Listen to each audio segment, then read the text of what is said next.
President Trump rallies in El Paso. Beto responds. And the government shutdown deal is on the table. I'm Ben Shapiro. This is The Ben Shapiro Show.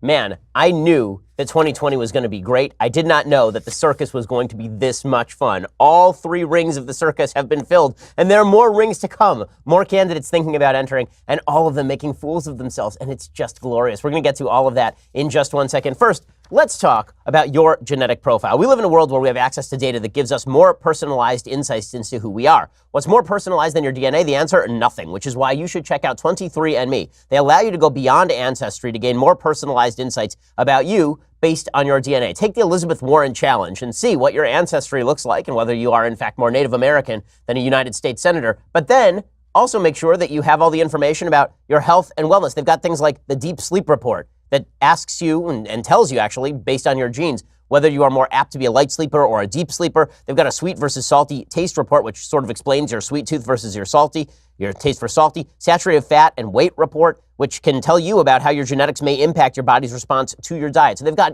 all sorts of great information. I took a 23andMe test. You spit right into a tube. It's super easy. And then they just send you your information online. It is fun to look at, and not only that, it gives you some valuable information about how you can best tailor your life activities to meet your genetic needs. At 23andMe, all you have to do to get that health and ancestry kit is go to 23andme.com/Shapiro. That's the number 23andme.com/Shapiro. Again, that is 23andme.com/Shapiro. Buy your kit today, 23andme.com/Shapiro. Makes a great Valentine's Day gift, something fun and different. Check them out, 23andme.com/Shapiro. All right, so last night, President Trump held his first real campaign rally of 2020. And his first campaign rally of 2020 was a blowout. I mean, there were thousands and thousands of people who showed up, gigantic crowd there on the border in El Paso, and it was Trump at his finest. I mean, it was freewheeling Trump. It was Trump doing what he does best, just going off on folks. It was pretty solid stuff. So he began by launching into an attack on the Green New Deal and Alexandria Ocasio-Cortez's stupid, frequently asked questions and background or checklist. Here he is going after AOC, and it is pretty spectacular. Last week, they introduced a massive government takeover that would destroy our incredible economic gains. They introduced the so-called Green New Deal. It sounds like a high school term paper that got a low mark. This is exactly right, of course. I mean, it's as though he listens to the show, since that's exactly what I said when it came out. I said that this was a paper that should never have gotten a C+ in an English class from like 8th grade, which is exactly right. The president has a real benefit in 2020 that people are ignoring, and that is he will be running against a Democrat. Everybody in 2020 is looking forward to the fact that Trump has low approval ratings. Oh, okay, so he's around 40, 42, 44%. And the going wisdom is that that's just not popular enough to get reelected. That obviously is not true. He was at 40% when he got elected in 2016. And again, Democrats, as we will get to, are interested in making fools of themselves over and over. This primary fight, not only is a lot of dirty laundry going to be aired, but an enormous amount of leftism is going to be pushed out into the public square because Democrats have to outflank each other. If somebody gets to the left of the rest of the crowd, suddenly they're distinguished from the rest of the crowd. In a race with 1,000 people, all you have to do to stand out is be the one person wearing a different color.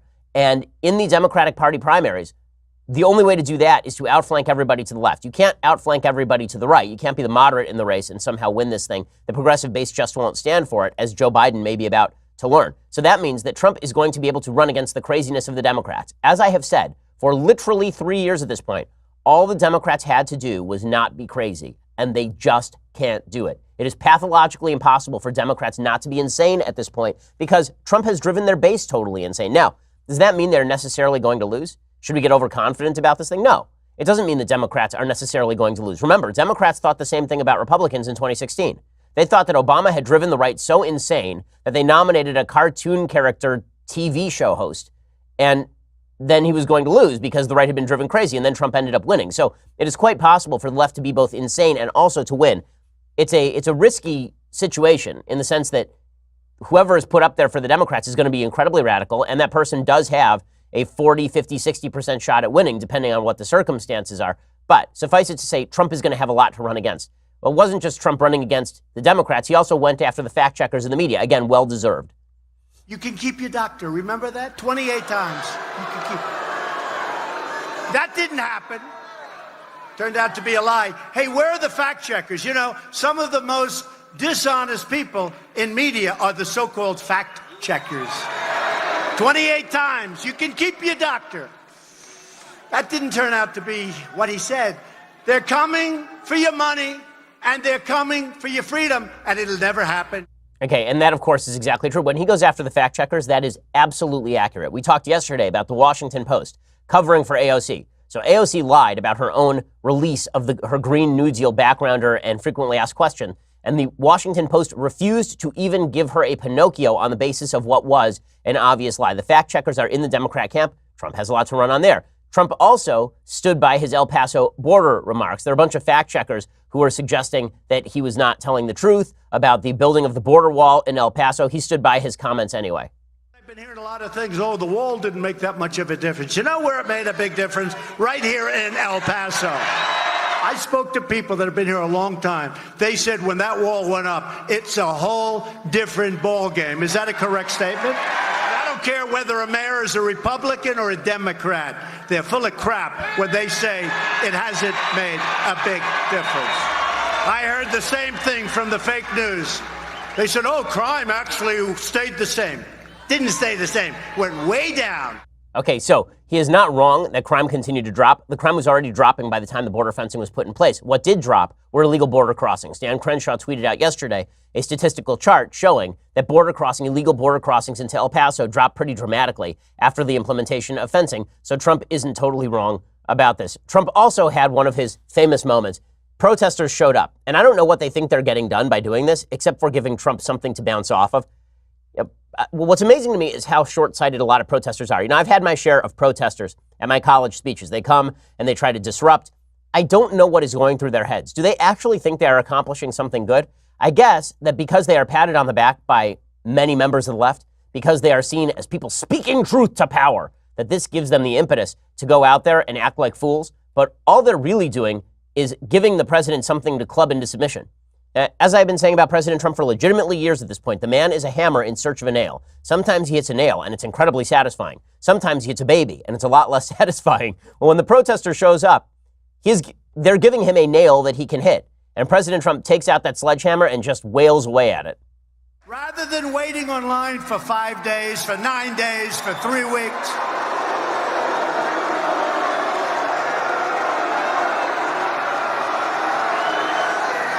where do these people come from? Where do they come from? They go back home to mommy. They get punished when they get home. That's great. I mean, what can you say about that? He's not wrong. That's good stuff. And this is where the president is best, is off the cuff. Honestly, he is very quick on his feet when it comes to rebutting people who don't like him.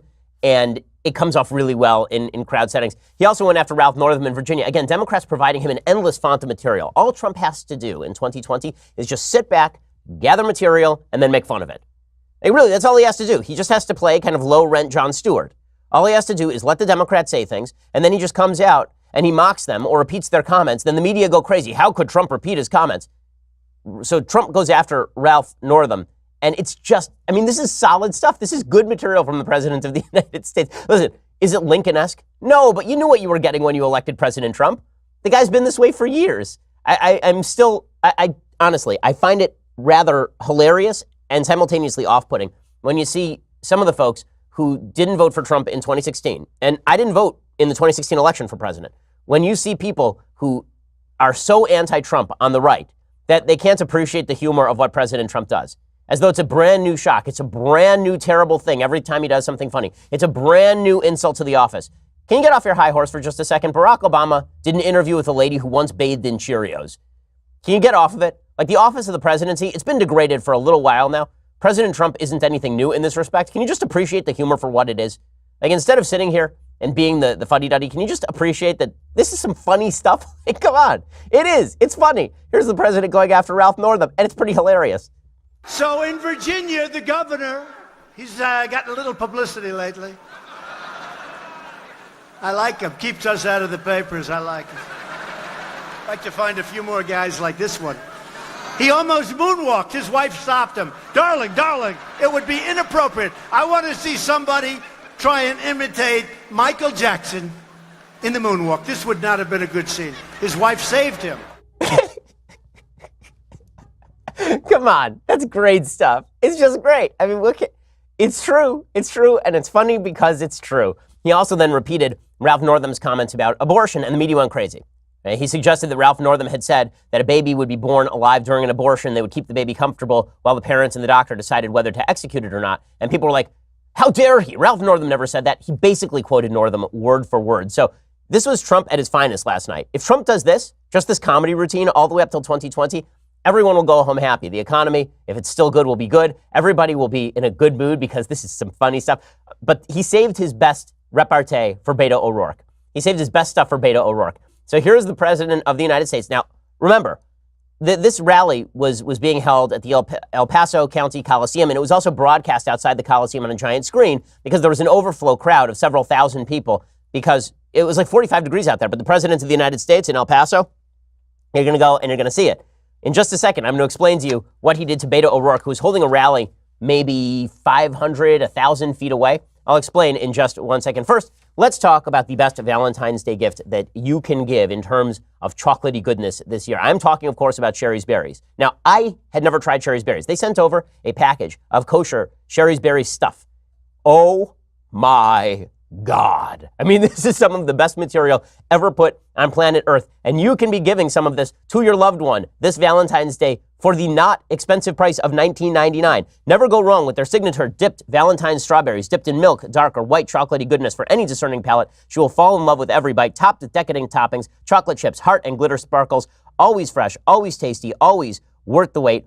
Perfect companion to a candlelit dinner, a bouquet of flowers, or a night on the town. It is so good. I mean, legitimately, like my wife and I have probably gained 73 pounds since we started getting Sherry's Berries because we can't stop eating it. It is that delicious. Valentine's made easy. It arrives fresh with a 100% Sherry's Berries guarantee. Ships anywhere nationally. Give sweet somethings to your long distance love. Send her that Valentine's gift of her dreams at the price of your dreams, starting at just $19.99 plus shipping and handling. Plus, order now and make this Valentine's really special by getting double the berries for just $10 more. So it's a solid deal. Go to berries.com, click on the microphone, and enter my code BENSHOW at checkout. That's BERRIES.com. Click that microphone, enter code BENSHOW at checkout. Berries.com, enter code BENSHOW. Order today. I promise you, these chocolatey goodness, wonderful. I mean, it's like, it's a taste of God. It's just, it's the greatest thing ever. Sherry's Berries, berries.com. Click that microphone, enter the promo code BENSHOW. All right, so Trump saved his finest mockery for Beto O'Rourke, who's holding a counter rally. Now remember,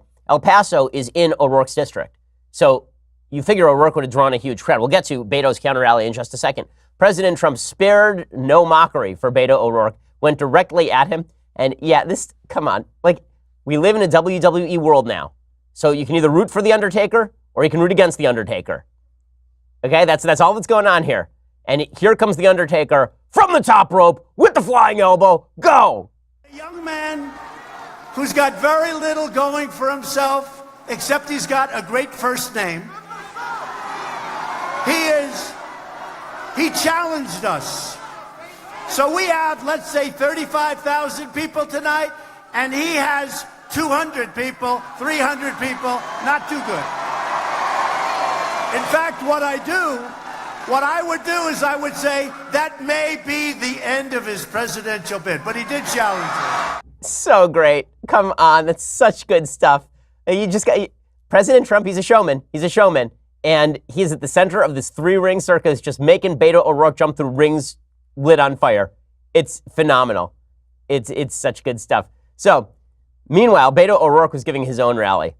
And things were not going all that great for Beto O'Rourke. So a few things were going poorly for Beto O'Rourke. One, as you can actually see from the footage, in the background of Beto O'Rourke's speech is a giant screen of President Trump speaking.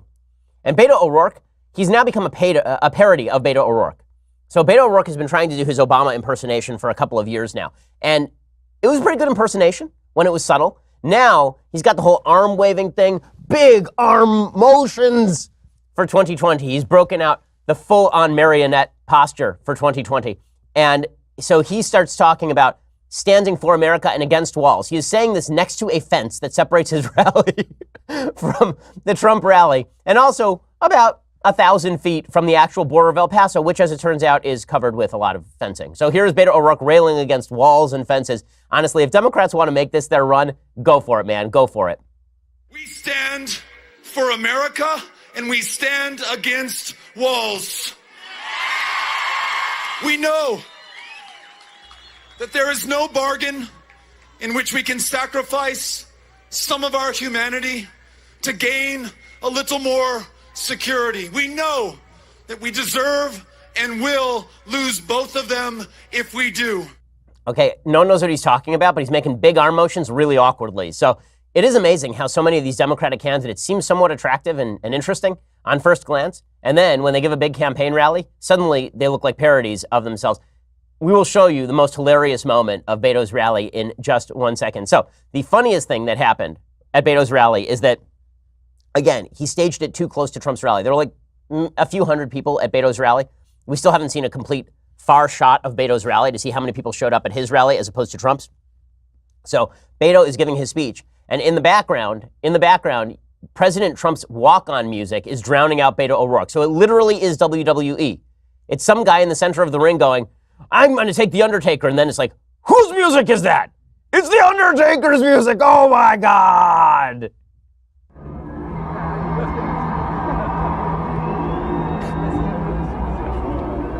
Here,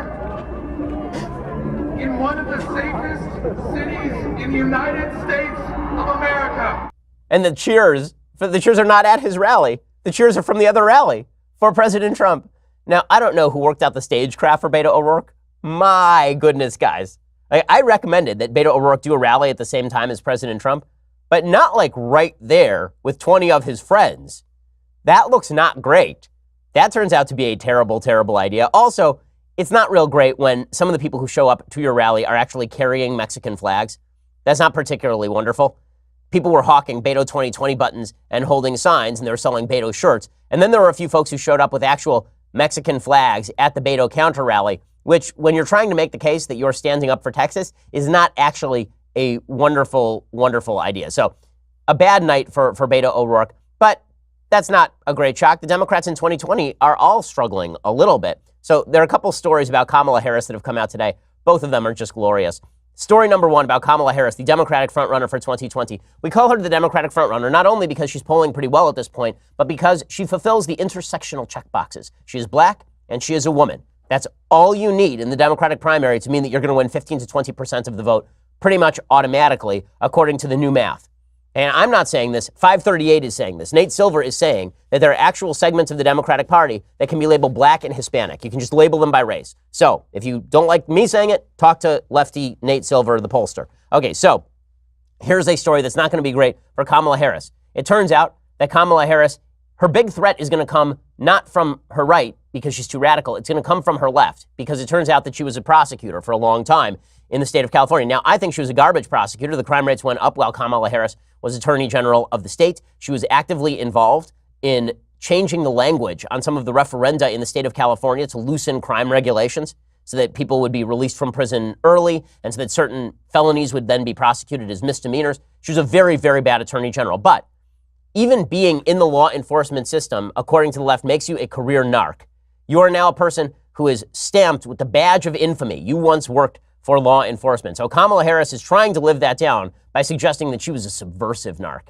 She was really a cool person. She was super cool. So she was asked on a show called The Breakfast Club whether indeed she has ever smoked pot. And here was her supremely awkward answer. Have you ever smoked? I have. Okay. Like in And college, I inhaled. I did inhale. Okay.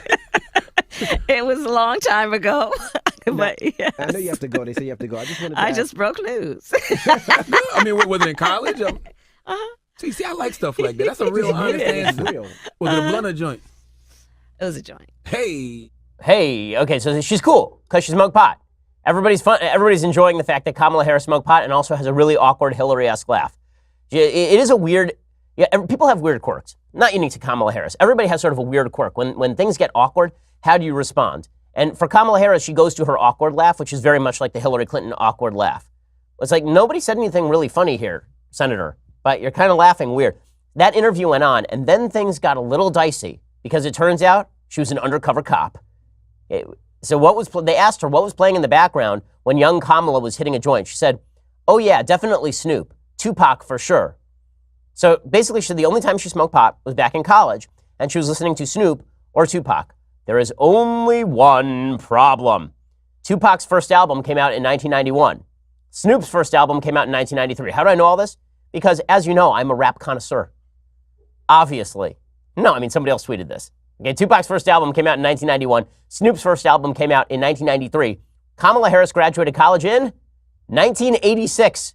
So unless she got hold of the audition tapes for Tupac and Snoop some 5 to 7 years before they actually premiered their work, this is bull. So one of two things is true. Either Kamala Harris smoked pot in college and also smoked pot a lot later than college, as in when she was a DA, because by this time she was a DA. So she was token while she was prosecuting people for toking, presumably.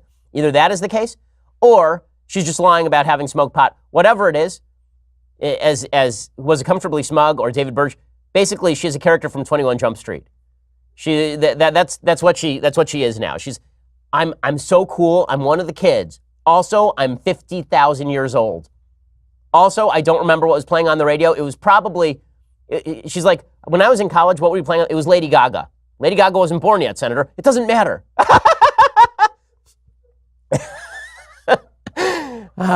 Good times with Senator Harris. Also, it turns out that Narc Harris, she apparently she tried to stop the reduction of California's overcrowded prisons. Now, how does this mesh with my contention that she was soft on crime and tried to let people out of prison? Well, the answer is that she didn't want to prosecute additional people and put them in jail. She just wanted to keep the people in jail who were there so that they could fight wildfires. I am not kidding you. Article from the Daily Beast. Apparently, lawyers for Harris wrote in a filing with the court, extending 2-for-1 credits to all minimum custody inmates at this time would severely impact fire camp participation. A dangerous outcome while California is in the middle of a difficult fire season and severe drought. What does that mean? Well, the lawyers say that California met benchmarks and argued that if certain political parolees were given a faster track out of prison, it would negatively affect the prison's labor programs where certain inmates were fighting California wildfires for $2 a day, which is significantly below minimum wage in the state of California. They also noted that draining the prisons of minimum custody inmates would deplete the labor force both internally and in local communities where low-level nonviolent offenders worked for pennies on the dollar collecting trash and tending to city parks. So Narc Harris out there talking about how cool she was when she was smoking pot while listening to people who had not yet released albums. She also was arguing, and her office was arguing, that we should keep prisoners in prison so that they could work for low wages, so slave labor for the state of California. Yeah, things are going to go great for Kamala Harris. And it's not just Kamala Harris. It gets even better. So wait until you hear what Cory Booker is now proclaiming on the campaign trail. Oh, these candidates, where do they come up with these folks? As President Trump, where do they come up with them? I don't even know. Go back home to mommy.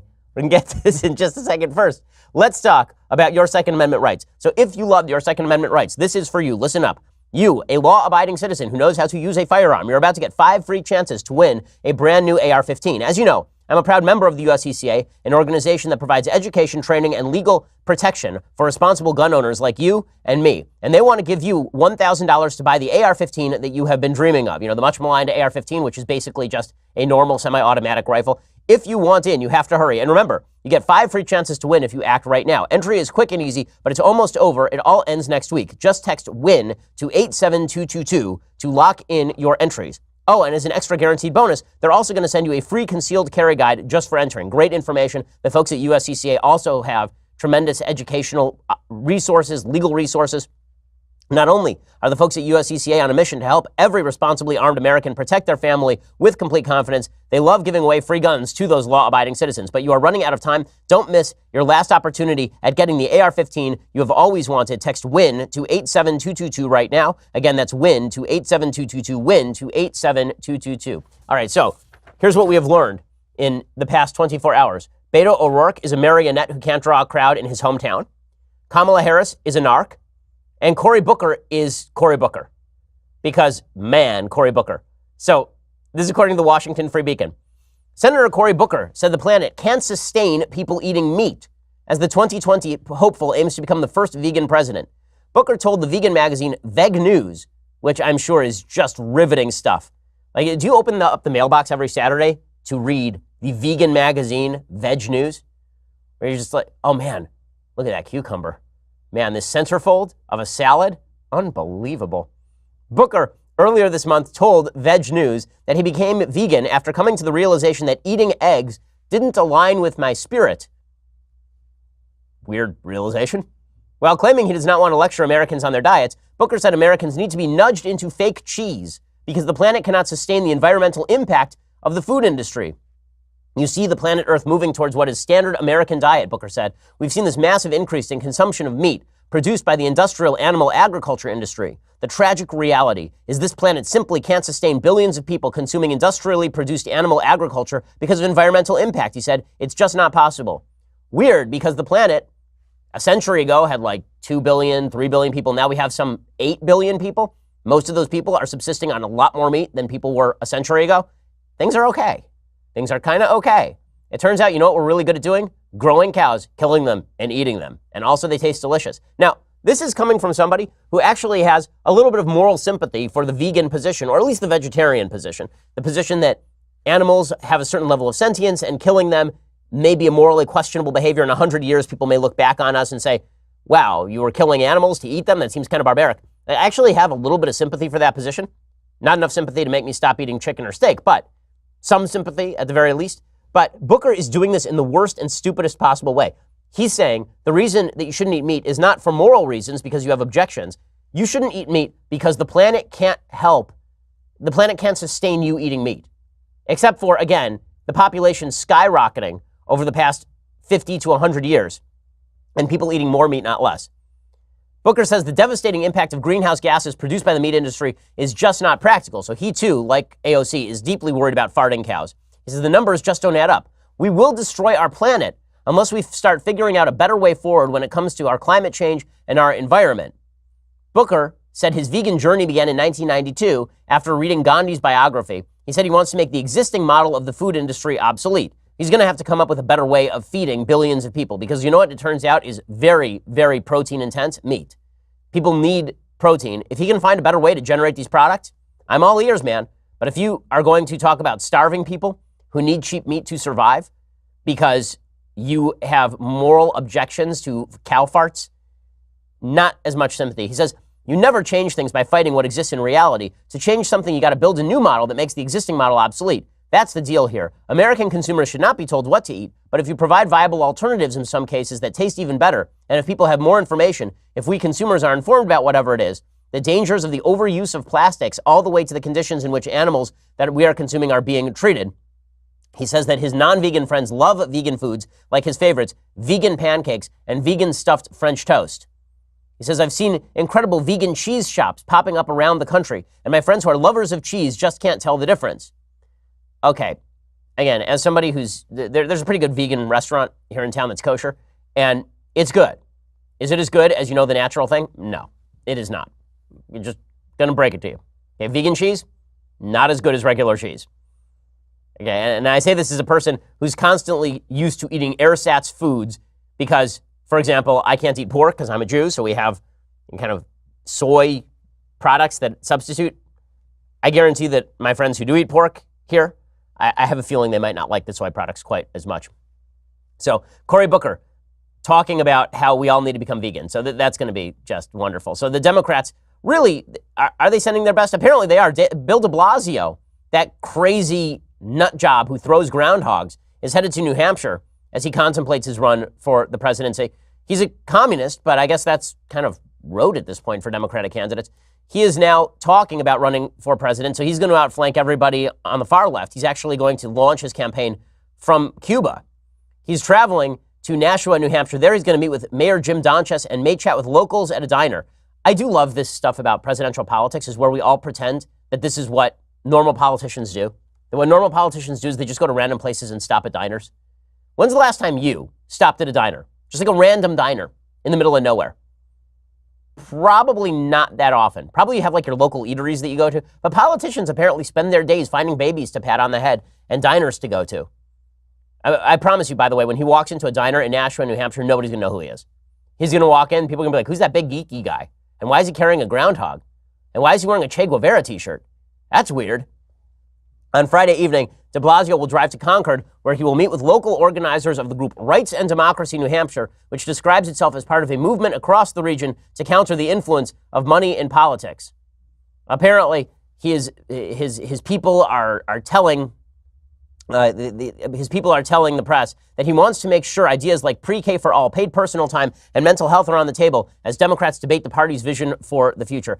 Everybody in the pool, every single person is going to run for president, and it's going to be delicious. So that is pretty excellent stuff. Okay, in just a minute, I want to get to the media defending the fresh faces of the Democratic Party. So fresh, so face. We're going to get to that in just a second. But first, you have to go over and subscribe at dailywire.com. For $9.99 a month, you too can subscribe to dailywire.com. When you do, you get the rest of the show live. You get 2 additional hours of the show later in the day. I mean, we are bringing you the best material like all day long. Basically, we have a 24-hour show here, and you can be part of it when you become a subscriber.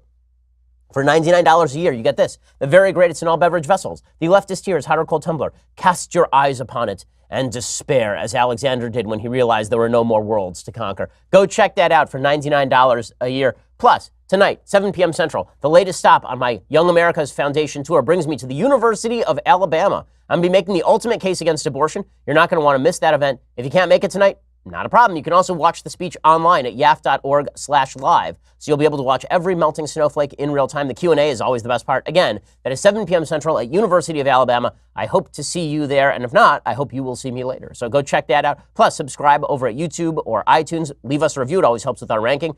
Thank God the show continues to grow extraordinarily. Thanks for telling all your friends about it. And thanks for telling your parents about it, and many of whom are listening on our talk radio program later in the afternoon. It really is a cool thing, and thank you for being a part of it. We are the largest, fastest growing conservative podcast and radio show in the nation.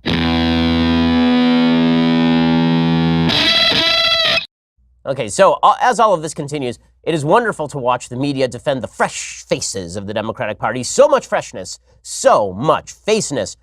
So Ilhan Omar, you will recall, is an anti-Semite. She has a long anti-Semitic record. She says lots of anti-Semitic stuff, like all the time. And then over the weekend, she was like, the Jews and their shekels are paying for Israel support. And people are like, what do you mean, Congresswoman? And she was like, AIPAC.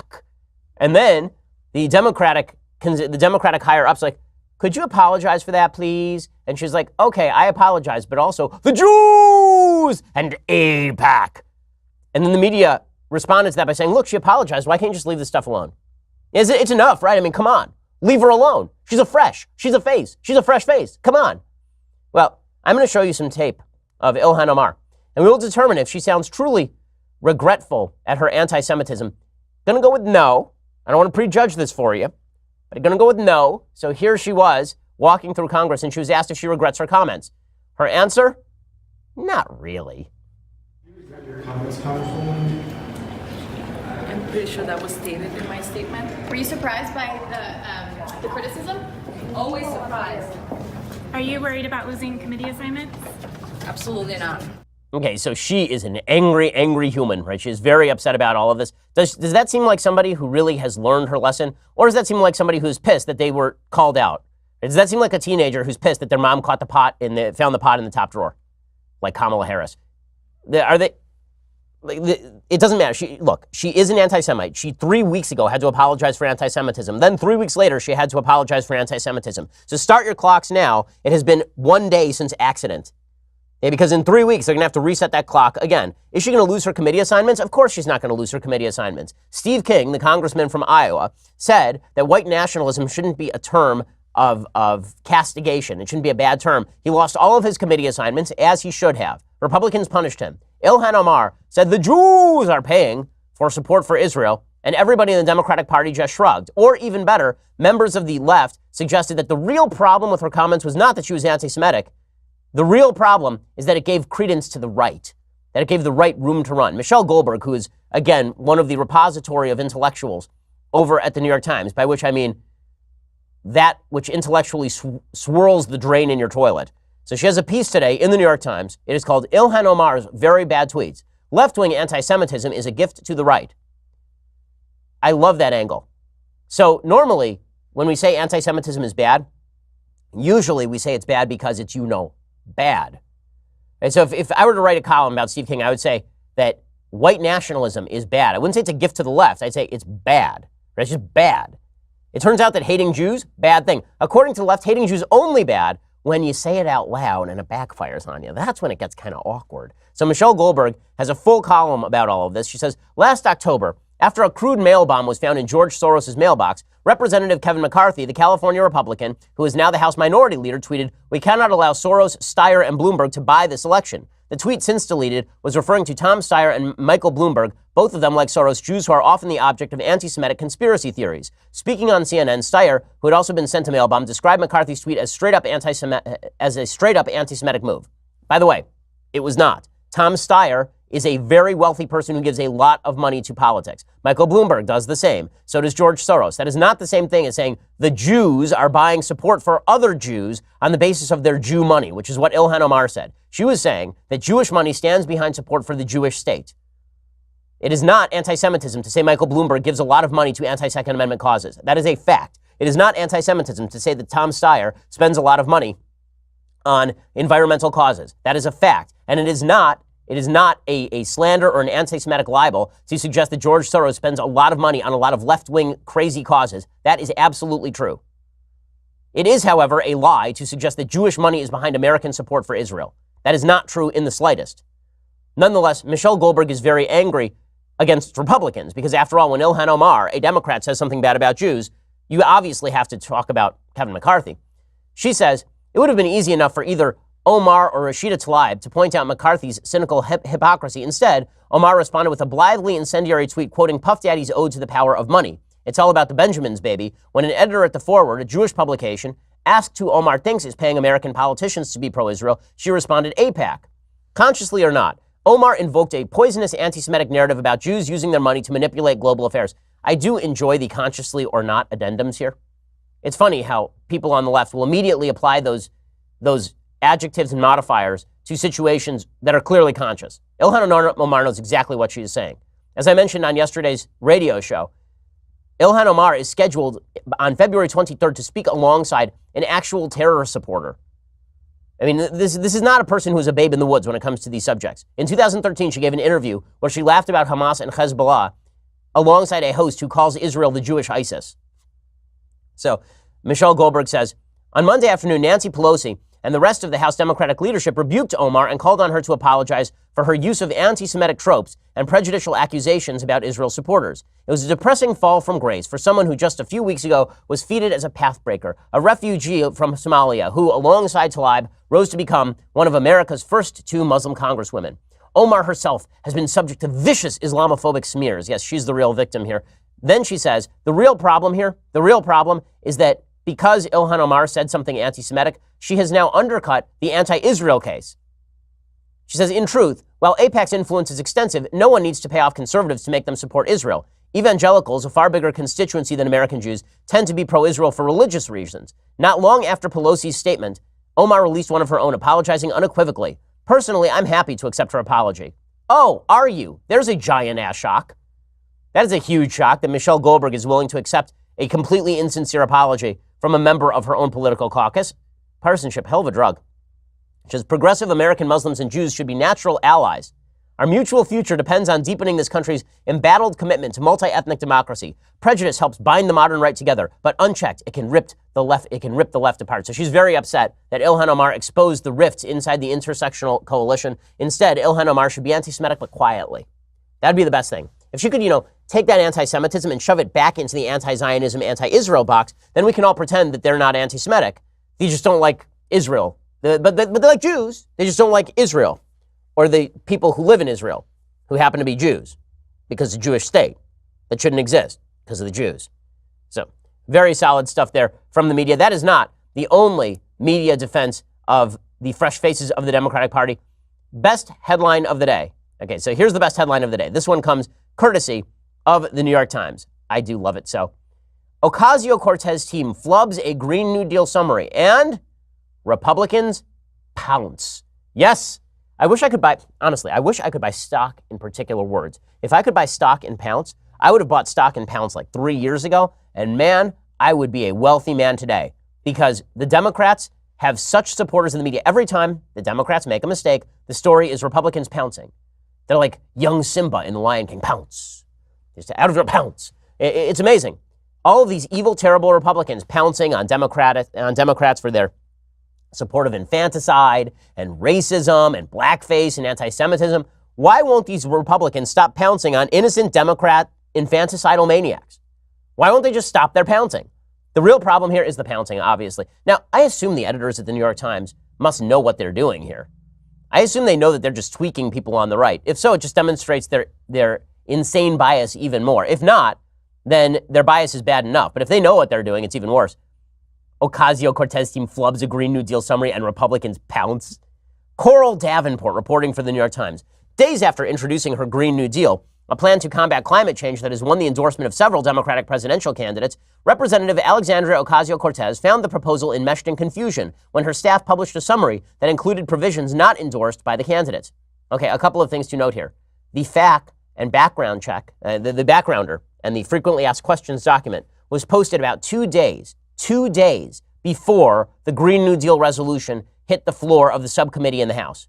So that's not even accurate reporting. It is not accurate that all of these Democrats endorsed the Green New Deal and then Ocasio-Cortez came out with the flub document. She came out with the flub document, and then 2 days after that, she was forced to pull it down because the Green New Deal came out. Over the weekend, her staff backed away from the document, saying it was incomplete and had been published by accident, after Republicans pounced on the plan, citing a blog post of frequently asked questions. It was not a blog post. She put it up on her own campaign website. She emailed it to various media outlets. It's not a blog post. This is what passes for reporting at the New York Times. The post included language that called for economic security for all who are unable or unwilling to work. The plan, written by Ms. Ocasio-Cortez, a freshman Democrat from New York, and Senator Edward Markey of Massachusetts, was modeled on FDR's New Deal and embraced by several presidential candidates. It was also welcomed by Senator Bernie Sanders. The sweeping resolution, which calls for the United States to eliminate additional emissions of planet-warming carbon dioxide by 2030, was also signed by more than 60 House and Senate Democrats. The plan is a non-binding resolution and outlines goals in broad strokes rather than mapping out concrete legislation. Spokeswomen and spokesmen for Senators Harris, Gillibrand, Booker, and Sanders did not return telephone calls or emails requesting comment on the error. So shouldn't that be the headline? Shouldn't that be the headline? Shouldn't the headline be, every Democrat running for president who endorsed this plan refuses to answer questions about AOC's plan for the Green New Deal? Shouldn't that be the headline? How is the headline Republicans pounce? How in the world is the headline Republicans react to thing Democrats did? That's called every day in politics in this country. Every single day, every single hour, every single minute. Let's say that the sun rises this morning. And let's also say that a famous person dies. Is the headline sun rises in the morning or famous person dies? You're adding no information. News is about breaking new information, presumably. You're adding no information by headlining that Republicans react to a thing Democrats did. It would be significantly more important information, I would think, that Democrats will not answer simple questions about what exactly AOC posted online, because they are so afraid of her on the one hand, and they are afraid to endorse her idiocy on the other. That's just unreal. Ms. Ocasio-Cortez has promoted the plan as a blueprint for the eventual Democratic presidential nominee, but Republicans have turned the episode with the frequently asked questions into a campaign moment, putting out a news release saying the document revealed the extreme left's startling priorities. That's the real story, is that Republicans turned a Democrat gaffe into a Democrat gaffe, because that's never happened before in politics. According to the New York Times, however, mistakes happen. Mistakes happen. This is the last paragraph. Mistakes happen when coordinating multiple groups and collaborators, said AOC's campaign and chief of staff. What's in the resolution is the Green New Deal. Oh, okay. Well, I'm glad that we got all of that settled. Well done, media. Meanwhile, it looks like a budget deal is now on the table. It's not a very good budget deal, but it's what President Trump may get after all of this hubbub.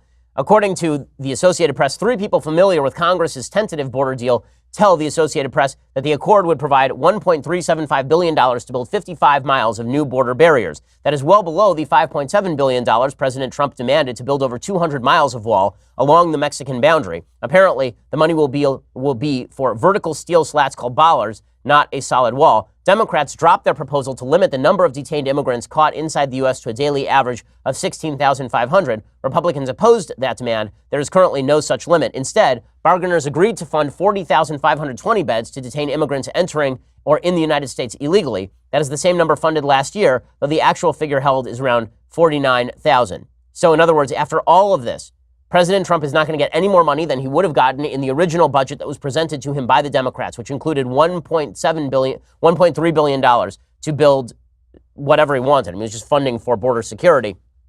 He refused that. He wanted more money. He didn't get more money, but now he can claim that there's some money to build 55 miles of new border barriers, I suppose. Sean Hannity was livid about this yesterday on his Fox News program, as well he should be. This deal is a garbage deal. It doesn't give the president anything more than he would have had if he had never gone through this rigmarole in the first place. And again, Democrats actually made it a negotiating point to have fewer beds available to house criminal illegal aliens so that they would be released into the general population. That's a pretty amazing thing. So, do I think that Trump ends up going for the deal? I think there's enough blowback from the right that Trump ends up declaring a national emergency or having his Department of Defense say that we need additional wall building and additional fencing to stop drug corridors along the southern border. I think that's probably the direction that he is going to go politically. It makes more sense than signing off on this deal. But if the president just wants to get past it and move on to 2020, then he'll sign this deal. We will all move on. He won't pay a serious price for this with his base. Honestly, from a political point of view, I get it. From a we need a wall point of view, I don't get it at all. Okay, time for some things I like and then some things that I hate. So, things that I like today. This is pretty hilarious. A bunch of college students were asked about the Green New Deal. And as per the usual arrangement around the United States, when college students are asked about anything that sounds like a left-wing proposal, they love it until they're told what's in it. This is true for every poll ever taken. When people are asked whether they like socialism, people are like, yeah, socialism sounds great. They're like, oh yeah, that'll be 60% taxes on you, and also we're going to end your private health insurance. And they're like, oh wait, hold up, that's not as great. That's not particularly awesome. Okay, so here was a person from Campus Reform going around asking college students about the Green New Deal. Their responses are quite hilarious. Based on what you've heard of the plan, would you say you view it favorably or unfavorably? I view it favorably. I think that we need to cut our reliance on fossil fuels. It's definitely a great idea. I like that it's progressive. I like that it is going to push the world forward in the way we need to be. So the plan says within 10 years, we're going to completely outlaw coal, natural gas, and oil. So gasoline, anything like that in 10 years. I don't agree with that. To be honest with you, I think we need those things to live. I do not think it is feasible in 10 years. If you're unwilling to work, we will still supply help for your salary and help for a living wage. No, absolutely not. If you're not willing to contribute to society, then I don't think that the people who are contributing should pay for you. Eliminating almost all air travel with high-speed rails. What's your thought on that? I feel like it's kind of like the same one. It's like, I feel like 10 years is a little extreme for that. I think that's drastic. I haven't heard of that one yet. Who's going to pay for all of it? Who's going to offset the trillions of dollar cost that it would be? Right. I don't know. Okay. Nobody knows. Okay. Based on what you've heard from these, does it change your perception of the plan at all? Yeah, a lot. Sometimes you need to take extreme measures to save the environment, but I don't think that is I think it's a bit too extreme. Okay, so even these college students are realizing that these proposals are insane, which is why all Trump has to do is just let Democrats make the proposals, and then he has to point out that these proposals are in fact fully insane. Okay, time for a couple of things that I hate. Okay, so thing I hate, number one, there's a pair of shoes that were distributed by Walmart, and Katy Perry, I guess, was the branding name on it. These shoes are just They come in black, and they come in yellow, and they come in white. Like, they come in various colors, and they have eyes, a nose, and a mouth on them. The only question you should be asking about these shoes is why in the hell anyone would buy them, because they're hideous. I mean, I am not a fashion critic, but these are ugly, ugly shoes. But that is not the question that people began asking. The question people began asking were the shoes blackface? Were the shoes blackface? It's a shoe that comes in multiple colors with just eyes and nose and a mouth on them. Is it blackface, like making fun of black people? These are what we call first world problems. If you really believe that Katy Perry designed a hideous shoe specifically to make fun of black people, and you are deeply insulted by a shoe, and you think that the people walking around in those shoes are attempting to insult black people, or that you should feel insulted by a shoe, let me suggest that you need to get your priorities in order. These are not shoes with swastikas on them. These are not shoes with Confederate flags on them. These are shoes with eyes, a nose, and a mouth on them. And yet they are now being, seriously, these were now pulled from the shelves because they were blackface shoes. We have lost our minds.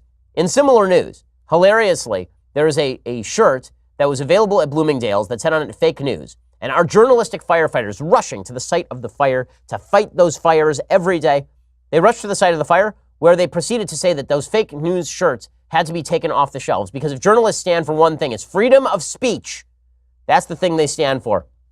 The shirts were removed because lest anyone believe that the fake news is fake news. So, well done again, journalists. Not all heroes wear capes. Okay, final thing that I hate. So Bill Nye, who is a science guy by way of not knowing a lot of kind of basic things about science, shockingly enough, he did a video about abortion. It is the worst video, the worst pro-abortion video I have ever seen. It is just a giant straw man against the pro-life movement. But again, we're supposed to pretend that he knows things because he wears a bow tie and he knew like basic scientific stuff when we were in 3rd grade.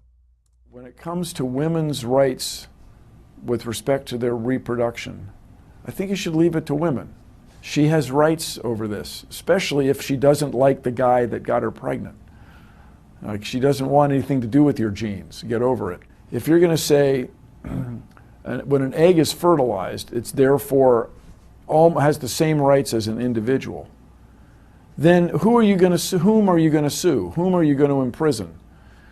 Every woman who's had a fertilized egg pass through her? It's just a reflection of a deep scientific lack of understanding. Okay, he doesn't, honest to God, he's a mechanical engineer, okay? He got his career started as a mechanical engineer, and he doesn't know things. First of all, he just equated miscarriage with abortion. And when he says every woman who has a fertilized egg pass through her, if you had a miscarriage, that's not an abortion. What we are talking about when we talk an abortion is the forcible ending of an incipient human life. That is what we are talking about. And when he says that you should be able to abort a kid because you don't like the father, I mean, it's hard to imagine a more evil thing than that. So if you get divorced, can you shoot your 7-year-old? If you really, this is the logic. The logic is you don't like the person with whom you share genetic material, and thus that genetic material loses all right to exist. That's a pretty astonishingly broad argument. As you would say in law school, that's an argument that proves too much. But again, we're supposed to pretend that Bill Nye knows things because we called him the science guy back when he wore a white coat. And back, by the way, when he used to say that male and female were things that were determined by genetics. So that's good times for Bill Nye, the science guy. Alrighty, so later today, we are on for 2 hours. This is why you should subscribe over at dailywire.com. You can get behind the paywall, all sorts of great stuff over there. Also tonight, speaking at University of Alabama, so tune into yaf.org/live to check that out. We'll see you then. I'm Ben Shapiro. This is The Ben Shapiro Show. The Ben Shapiro Show is produced by Senya Villarreal, executive producer Jeremy Boring, senior producer Jonathan Hay. Our supervising producer is Mathis Glover, and our technical producer is Austin Stevens. Edited by Adam Sayevitz. Audio is mixed by Mike Caromina. Hair and makeup is by Jesua Olvera. Production assistant Nick Sheehan. The Ben Shapiro Show is a Daily Wire production. Copyright Daily Wire 2019.